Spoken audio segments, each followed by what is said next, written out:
Mesdames, Messieurs, bonsoir. Ici Henri Ngaka. Ne ratez surtout pas nos prochaines émissions présentées à ICI Télévision depuis Montréal. Ça va causer. Et nous voilà de retour à notre magazine de télévision. C'est encore une fois un grand plaisir et un honneur de vous avoir aujourd'hui à l'émission. On s'approche tranquillement dans la période des fêtes, mais pour nous, on parle quand même des questions qui sont tout à fait pertinentes. Je ne sais pas si vous posez la question sur le continent africain comme tel, vous voyez beaucoup de choses, vous voyez beaucoup d'images. Et il y a aussi les réseaux sociaux qui nous bombardent de toutes sortes d'informations. Aujourd'hui, je vous emmène au Mali. On va parler du Mali, mais on va parler également du continent africain. Pourquoi pas du monde? Parce que l'Afrique, c'est quand même le berceau quelque part. Nous avons avec nous un grand monsieur, je dis bien un grand monsieur.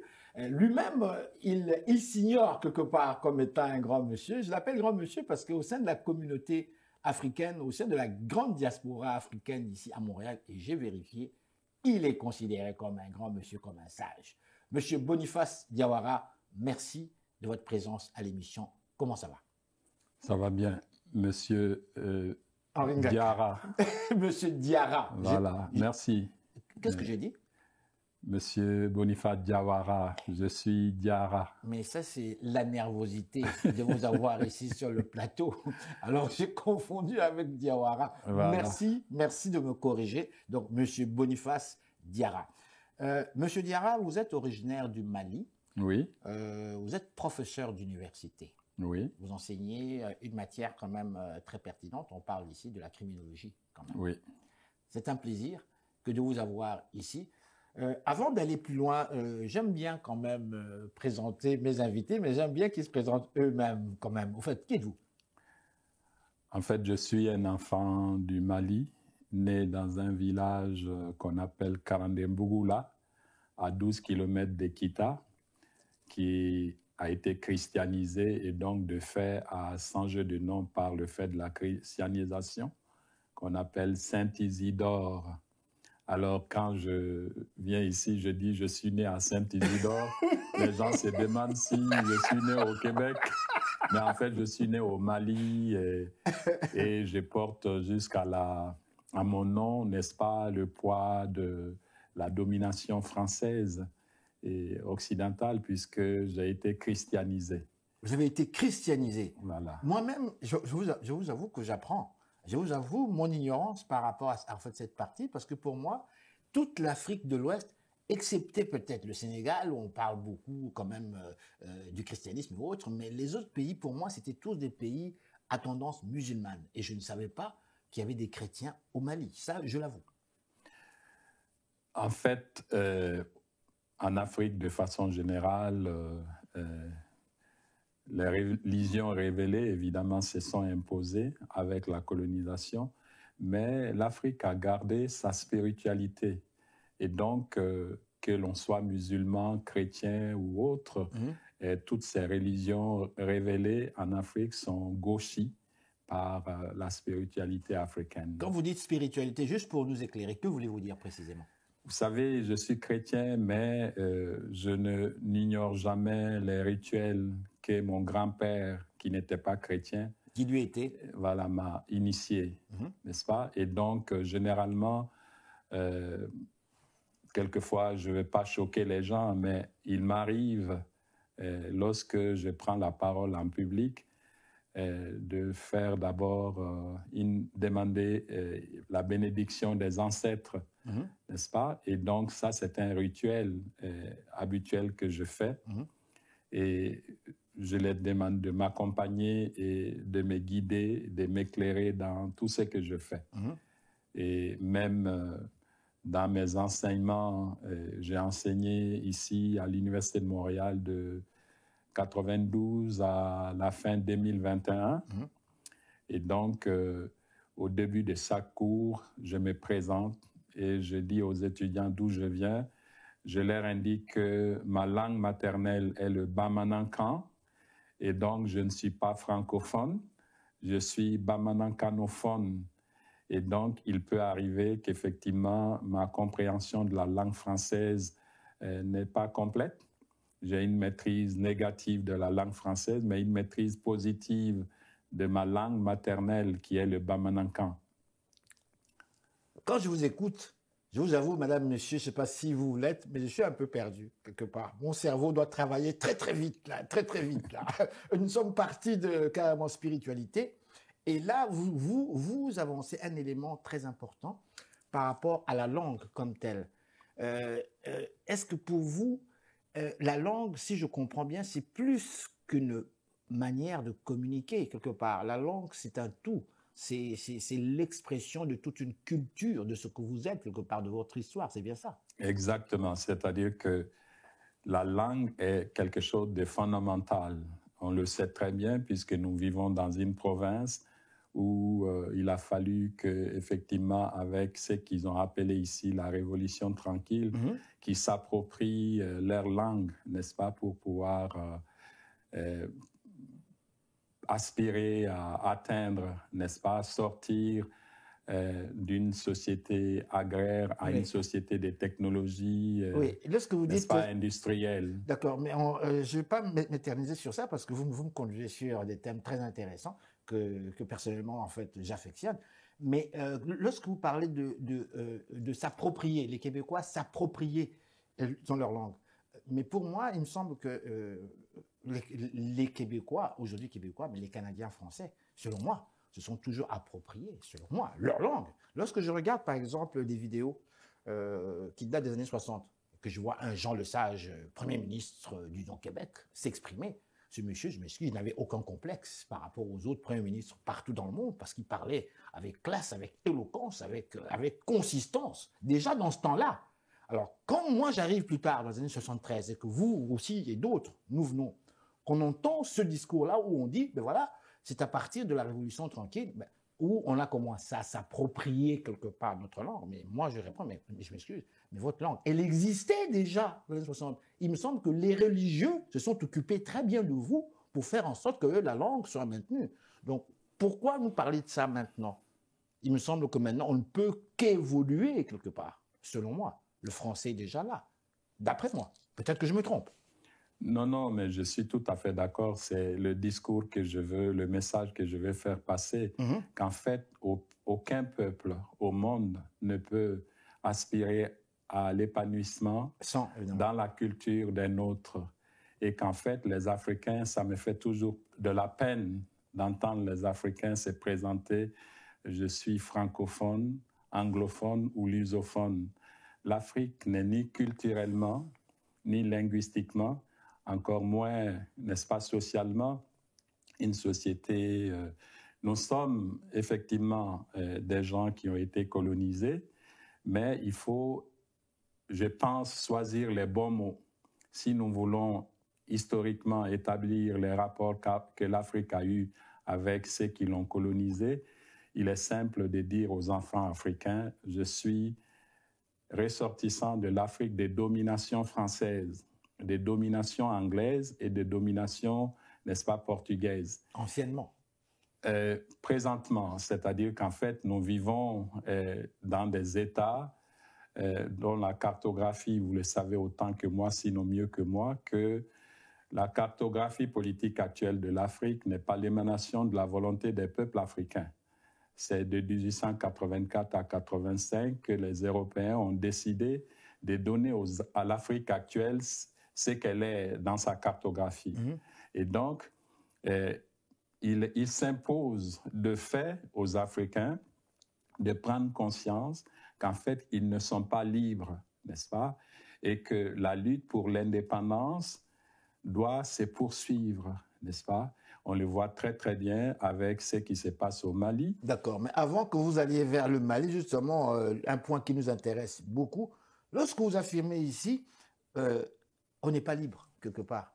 Le téléspectateur africain et même québécois, nombreux, canadiens aussi et autres, qui nous suivent, et moi-même d'ailleurs, on se pose cette question, on voulait dire que quand même, il y a eu quand même les indépendances africaines. Vous allez me dire, oh, mais là c'est naïf, mais quand même, je vous pose cette question-là, il y a eu les indépendances. Il y a eu tout un mouvement chez les jeunes intellectuels africains, déjà en fait dans ce temps-là. En fait, Paris, il y a eu Senghor et d'autres, tous ces mouvements-là quand même, des grands hommes qui ont fini par, en fait, ce que l'on nous dit, arracher l'indépendance quelque part à la puissance coloniale française. Bon, d'autres ont parlé des accords de coopération, bref, mais bon, je m'arrête seulement au niveau que nous sommes indépendants. Il y a quand même des ambassades africaines un peu par-ci, par-là, au travers le monde.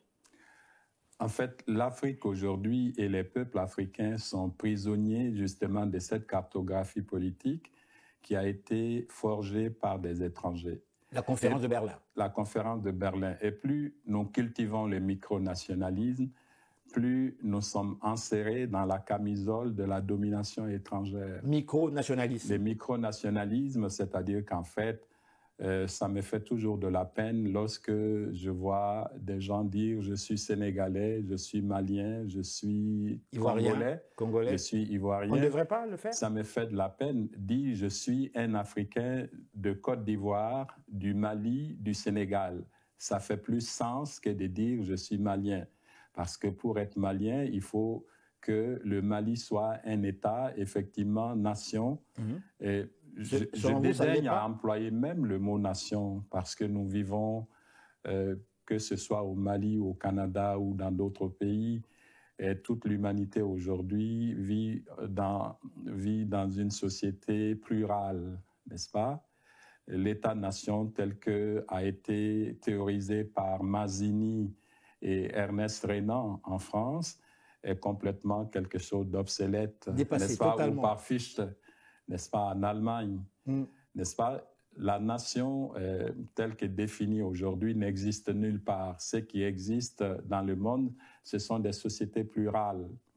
Et ces sociétés plurales sont des sociétés où, effectivement, l'élément démographique, qui est l'élément clé, sociologique clé de l'État, est composé de gens qui ont des religions différentes, qui ont des origines différentes, qui ont des langues différentes. Même la Chine aussi. Même la Chine, n'est-ce pas? Même la Chine, il y a le mandarin qui est la langue dominante, mais il y a d'autres langues, n'est-ce pas, en Chine qui...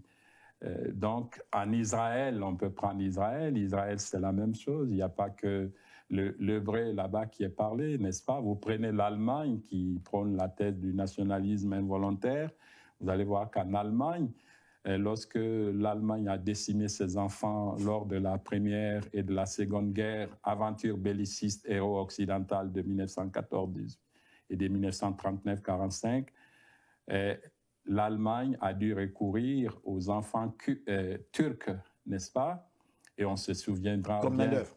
Voilà, comme main-d'œuvre, on se souviendra bien de ce grand, comme nous sommes dans l'atmosphère du mondial, n'est-ce pas, du grand joueur allemand, Ogic, n'est-ce pas? Je ne sais pas si je prononce bien son nom, mais dont j'ai le souvenir, n'est-ce pas? Et donc, nous vivons aujourd'hui, si vous prenez le Canada, les États-Unis, quel que soit le pays dans le monde, nous vivons dans des sociétés plurales, n'est-ce pas? Pour ce qui est de l'Afrique, il n'y a rien à dire. Les Africains, nous sommes des sociétés non seulement polyglottes, mais nous sommes des peuples unis par une culture, en dépit de notre multiplicité de langues. Par une culture. Oui, l'Afrique, il y a une unité culturelle en Afrique, n'est-ce pas? Et cette unité culturelle, c'est quoi? C'est que nous avons le sens, n'est-ce pas, de l'histoire, car la pratique sociale nous a inculqué depuis les temps kémites, donc les temps pharaoniques. Des pharaons à maintenant, nous avons gardé, en dépit de la colonisation, des éléments fondamentaux de l'organisation d'une société. Qu'en fait, les sociétés africaines ont été toujours formées sur une conception segmentaire plutôt que hiérarchisée. Par exemple, le souvenir, mon grand-père dont je parlais au début, lorsqu'il devait prendre une décision à l'égard de la famille, une décision importante, mon grand-père faisait ce qu'on appelle un conseil des familles, où il n'avait pas, en tant qu'autorité, n'est-ce pas, il n'était pas un empereur familial. Il était une personne qui prenait des décisions sur la base de la concertation. Et donc, il n'avait pas une conception hiérarchisée. Les femmes, comme les enfants, même les tout petits, étaient invités à se mettre autour du grand-père pour discuter des problèmes de la famille. Et la délibération se faisait après que tout le monde ait eu la liberté de donner son avis sur la question, n'est-ce pas, à l'ordre du jour. Je reviens à notre sujet. On a quand même longuement parlé. Le Mali. Le Mali, nous avons assisté à un coup d'État militaire, une jeunesse qui s'est exprimée, mais si on se rappelle l'Afrique que nous connaissons, depuis les années 65, 62, on parlait déjà de coup d'État. Et moi, je parlais de festival de coup d'État dans les pays africains depuis pratiquement leur accession à l'indépendance, où on a fait un semblant de démocratie, pour finalement nous placer des dictateurs à la tête de nos pays.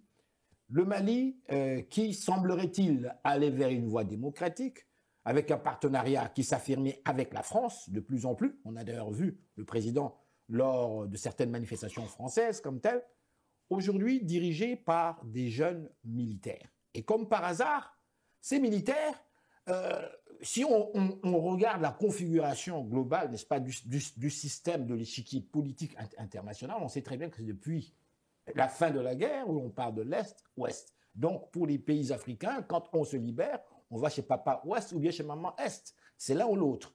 On a remarqué que les jeunes, eux, ont commencé à négocier, à transiger même avec l'Est, et avec la puissance hégémonique l'Est, avec Poutine quelque part, et voilà. Et on a remarqué aussi que le terrorisme est en train de battre de l'aile quelque part. En fait, je m'arrête là. Et on a aussi remarqué que les relations avec la France aussi, que ça ne va plus quelque part. On a demandé aux non-soldats français de carrément quitter en fait, le pays. Et je m'arrête ici, le constat, on a constaté que certains autres pays africains aussi sont en train quelque part de s'interroger, à savoir si les actions du Mali ne sont pas peut-être positives pour les autres pays africains qui veulent s'affirmer. Je vous laisse vous exprimer là-dessus. En fait, je dis toujours aux gens que la notion de coup d'État est une notion très technique, n'est-ce pas?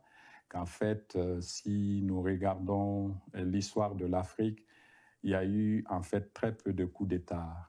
En tout cas, ce qui s'est passé au Mali en 2020 n'était pas du tout un coup d'État. C'était une mise à la retraite anticipée d'Ibrahim Boubacar Keïta, qui était à la présidence à l'époque. Et par la suite, il y a une mise à la retraite anticipée de la présidence, d'autant plus que lorsque Ibeka a été mis à la retraite anticipée, s'il y avait eu coup d'État, Ibeka n'aurait pas eu le loisir, quelques jours après qu'il ait été mis à la retraite forcée, évidemment, anticipée, donc retourné dans sa villa à Sebeni-Koro, mis dans l'avion pour aller se soigner, et lorsqu'il revient, il est institué ancien président du Mali. Et s'il y avait eu coup d'État, et étant donné tous les crimes graves, notamment la disparition du budget de l'État, n'est-ce pas, qui devait être consacré à acheter du matériel pour les militaires, n'est-ce pas, Ibeka aurait été traduit devant la juridiction malienne. Ça n'a pas été fait. Et aurait été jugé. Ibeka a plutôt été institué ancien président avec un secrétariat en bonne et due forme. Et donc, on ne peut pas appeler cela un coup d'État. D'accord. N'est-ce pas? Il y a eu une mise à la retraite anticipée. La notion de coup d'État est une notion très technique, en fait. Qu'en fait, lorsque la forme du gouvernement est changée, n'est-ce pas? Par exemple, je peux prendre celui du Niger, lorsque Tandja a été renversé. Mais les gens oublient qu'en fait, les jeunes militaires qui ont pris le pouvoir, n'est-ce pas, ne faisaient que de la rupture, alors que Tandja lui-même avait fait le coup d'État. C'est-à-dire qu'il avait aboli unilatéralement, n'est-ce pas, l'Assemblée et donc provoqué un dysfonctionnement de l'État nigérien. D'accord. Et c'est pas ce qui s'est passé au Mali. Ce qui s'est passé au Mali, c'est que par les deux fois, évidemment, les gens aiment à reprendre le discours que présentent toujours les étrangers, comme Macron qui dit coup d'État dans le coup d'État au Mali. Il n'y a pas eu de coup d'État dans le coup d'État au Mali. Il y a eu une mise à la retraite anticipée et d'Ibrahim Boubacar Keïta et des Bandaou. Madame, Monsieur, bonsoir. Ici Henri Ngaka. Ne ratez surtout pas nos prochaines émissions présentées à ICI Télévision depuis Montréal. Ça va causer. De ce nouveau gouvernement. Le nouveau gouvernement est très inspiré par, je vais dire, une résistance populaire. Vous savez très bien que le peuple malien a été profondément humilié par les Français, qu'en fait, ils se sont moqués de nous. Qu'en réalité, ce qui s'est passé au Mali, c'est que Sarkozy, vous le savez, avait décidé qu'il fallait absolument qu'il installa les entreprises héro-occidentales sur les puits de pétrole de Kadhafi, qui n'a pas honoré, n'est-ce pas, l'achat des Rafales et qui l'avait profondément blessé. Alors donc, pour se venger, il y a d'autres affaires évidemment qu'on ne pourra pas expliquer ici qui expliquent tout ça. Il a dû, n'est-ce pas, convaincre les Américains, Bush, fils, et Cameron à l'époque, en invoquant sans doute l'affaire de Lockerbie. L'avion qui avait été... Exactement. Oui. Et donc, pour dire, écoutez, ce monsieur-là, il faut aussi... Reagan n'a pas pu se débarrasser de lui. Nous, on ne devrait pas rater l'occasion, n'est-ce pas? Alors donc, ils ont évidemment organisé la déstabilisation en envoyant des services étrangers, leurs services donc en Libye, n'est-ce pas, provoqué l'affaire de Benghazi, n'est-ce pas, les troubles à Benghazi, et ensuite endormir les Chinois et les Russes pour prendre une résolution, n'est-ce pas, d'interdiction qui était le prétexte pour leur permettre à l'OTAN, n'est-ce pas. Mais de toute façon, on le sait très bien, depuis que Gorbatchev a fait ce qu'il a fait, la fameuse perestroïka. Exactement, oui. Il a mis en récréation totalement l'OTAN.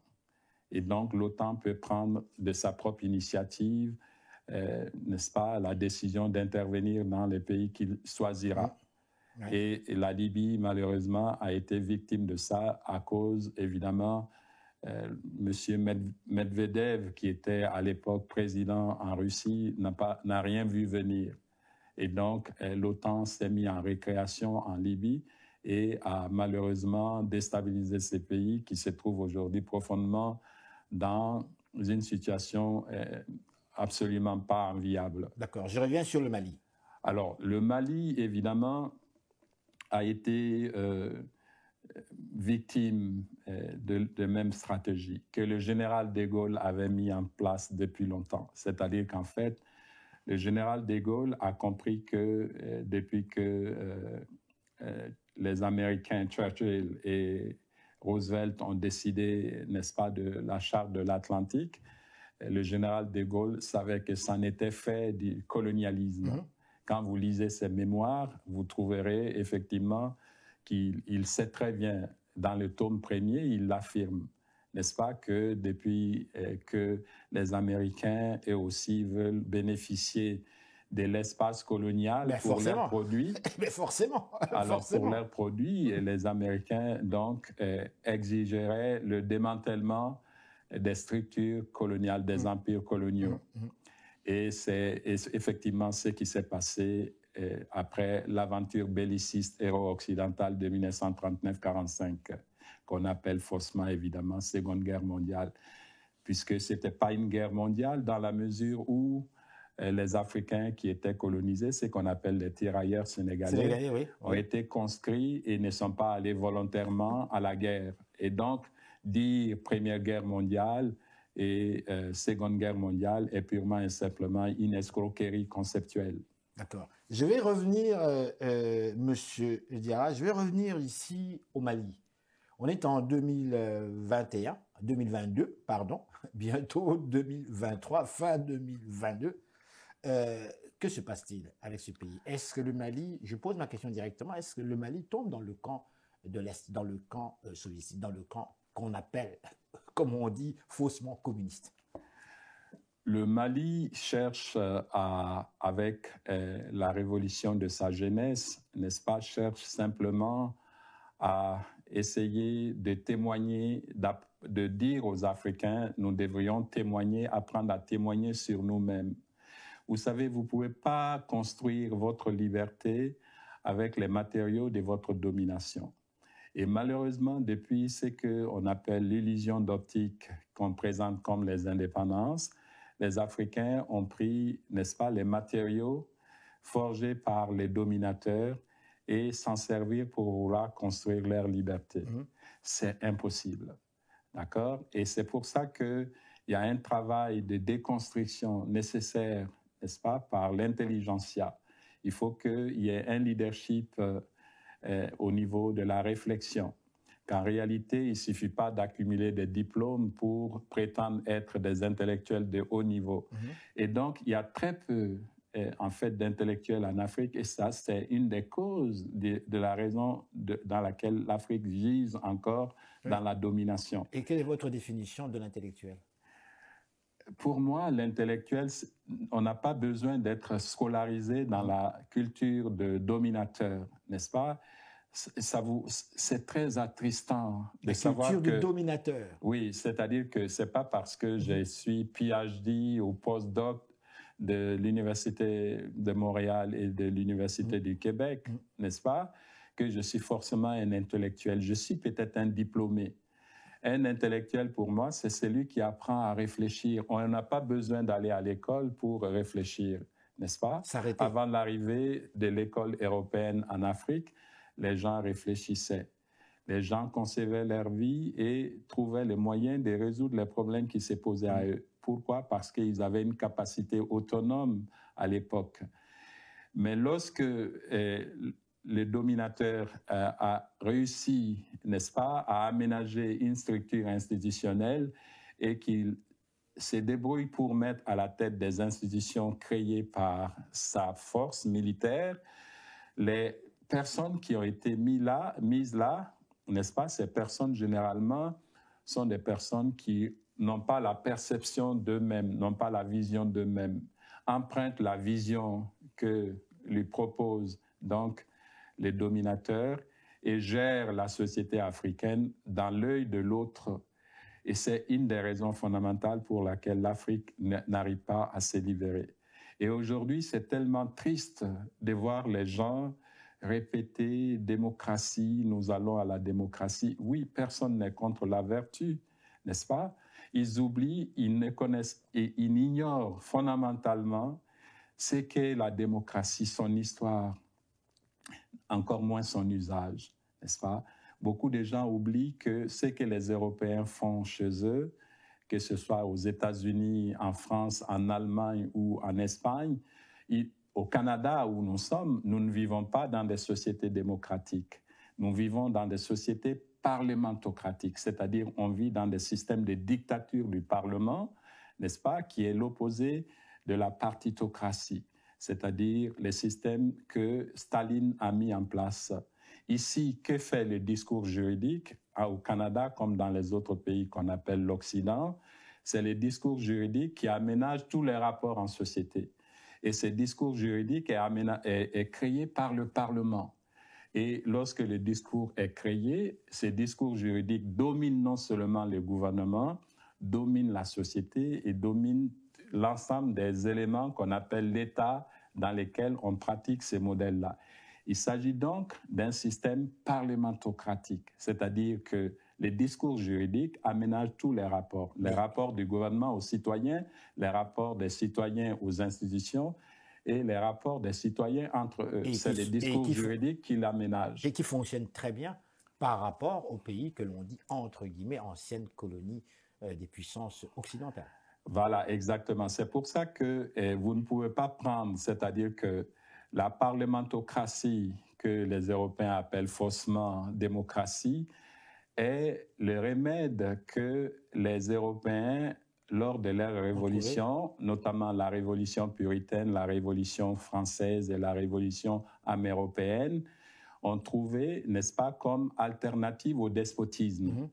Vous ne pouvez pas prendre les remèdes qui ont servi à soigner les despotismes pour être l'instrument, les remèdes ou, n'est-ce pas, la solution au néocolonialisme ou au colonialisme machiavélique. Monsieur Diarra, vous avez tout un discours, c'est très intéressant. Vous écoutez ma toute dernière question, parce qu'on a quand même passé beaucoup de temps ensemble. Dites-moi, comment voyez-vous ce continent, cette Afrique noire pour l'année 2023? On a de nombreux téléspectateurs qui vous ont suivi et qui s'interrogent, qui se sont arrêtés comme moi-même aussi. Comment voyez-vous ce 2023 pour le continent africain? L'espoir qu'en fait l'Afrique, lorsque vous n'avez rien à perdre, vous ne pouvez pas perdre. Les Africains n'ont rien à perdre qu'à gagner leur liberté et leur indépendance. Et donc, il suffirait qu'effectivement, il faut d'abord une autosuffisance alimentaire, une souveraineté alimentaire en Afrique. Qu'en fait, comme on dit en Bamanankan, Boro Lankolon Tedio, un sac vide ne peut pas se tenir debout. Et donc, il faut apprendre à nourrir les enfants africains à partir de l'agriculture africaine. Et ensuite, il faut sortir de cette naïveté en pensant que nous vivons dans des États en Afrique, nations indépendantes. Nous vivons dans des structures, n'est-ce pas, qui nous ont été offertes et qui sont gérées par des gérants qu'on appelle présidents ou qu'on appelle chefs d'État. Parce que bien souvent, par des simulacres d'élections, n'est-ce pas, ce sont des étrangers qui se débrouillent pour mettre des gérants à la tête de ces entités qu'eux-mêmes ont créées par le fait de la colonisation.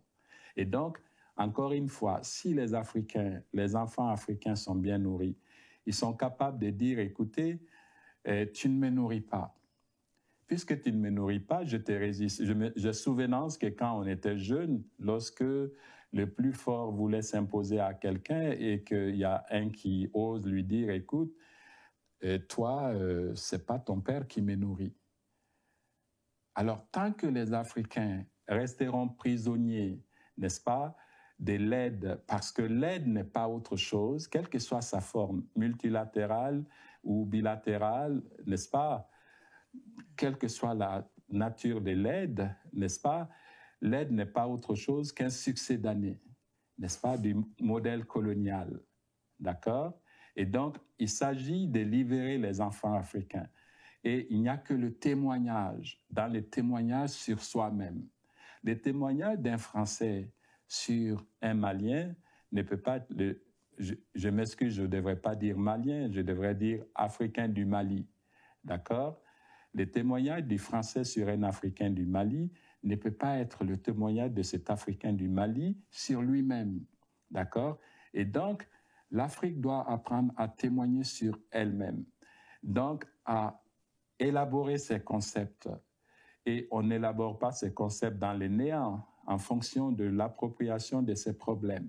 Quand on appréhende ces problèmes et qu'on apprend à réfléchir, et donc qu'on devienne un intellectuel capable de se saisir de ses propres problèmes, on est capable effectivement d'élaborer des outils pour s'en sortir et sortir de l'illusion que nous vivons dans des États indépendants. On vit dans des États de domination française, de domination anglaise et de domination portugaise. La preuve, c'est que lorsque vous prenez la constitution de tous ces pays, vous allez voir que l'ensemble de ces pays vont dire la langue officielle est le français, est l'anglais ou le portugais. Mais vraiment, quelle humiliation, n'est-ce pas, qu'en allant dans le concert des autres peuples, je sois là, par exemple, quand je vais à la Coupe du Monde actuellement, revenons à cette Coupe du Monde.